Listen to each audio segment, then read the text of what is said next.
जल अन्य कौन कार्य व्यवहृत हुए ना दर्शक भक्त माने केवल यहाँ माने ऊपर देखी था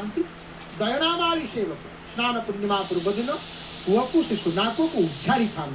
पूजा पंडा सेवक ये कूप निकट में दिग्देवता क्षेत्रपाल आदि को स्मरण पूर्वक अर्चन करती कूपटी संस्कार कर तत्पर दिन प्रत्युष सुना गोस्वामी जे होती सुना गोसाई सुना गोस्वामी कूपरू जल उत्तोलन करने प्रथम क्षेत्र से कह जाए विभिन्न प्रकार जिते स्तुति स्तव थाए प्रभुंकर भक्त माने आसती जगन्नाथ को अतीब आनंद दर्शन करती भवसागर तरी जावाई परम पद प्राप्त होता प्रभुंकर यात्रा परम पद लाभ करती वैकुंठ स्थान मिली थाए मुक्ति मिली थाए मोक्ष मिली थाए कारण मुक्तिदाता आज यात्रा हो समस्त सेवक माने अछंती महाप्रभु तांकर भितर अछंती किंतु महाप्रभुंकर मस्तक पर्यंत हाथ नेबा पाई पड़े किए टिके नासिका को से जो जल पड़ा पर सुशीतल सुगंध जल पड़ा पर महाप्रभुंकर समस्तंकर व्याकुलता टिके अंग स्पर्श कर सेवा करवा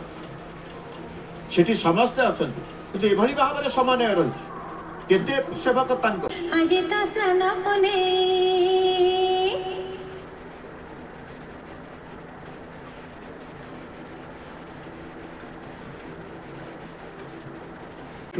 किंतु आज गाधेवा समय लक्ष लक्ष जनता भक्त मान दर्शन करुँच केवल आम श्रीक्षेत्र रही देखु से नुहे विभिन्न टीवी चैनल माध्यम महाप्रभुकर स्नान यात्रा देखुं या आपण मान मन को केमी छुंजे आप गाधेले किए देखे कि आम महाप्रभु गाधौंट कोटी कोटी जनता देखुं कहीं यार कारण कौन आप आश्चर्य हे जड़े सन्थ महापुरुष कहते ब्रजवासी वृंदावन सन्थ आश्चित निश्चिंत कहीं महाप्रभु गाधेले आम समस्ते देखुचे आम तो गाधेला बेले घर कबाट नहीं गाधुचे किए देखुना महाप्रभु गाधेला बेले कोटी कोटी जनता सब आड़े देखुं कहीं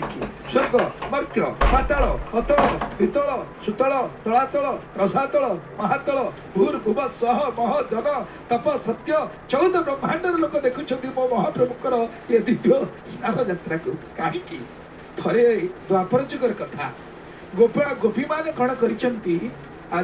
स्नान करने जमुना को सेतबेले तो एते प्रकार वस्त्र नथिला जे कौन करवा आज हले पिंधि काली हले पिंधि परदिन हले पिंधि यात्रा देखा गले हले पिंधि आमर एते प्रकार अत्यार लोक अभावी थिले